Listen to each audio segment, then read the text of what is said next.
I do not need all of this soil. And that is why I'm removing it. Let me show you where I put this.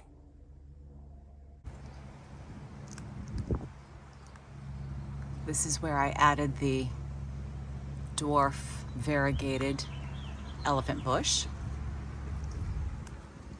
I just added some more aloes down below.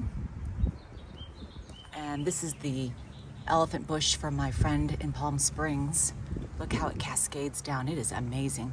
Hers is really old, so it's established. But here is a look at a few other containers. This gets blasted in the sun. But it's hanging in there.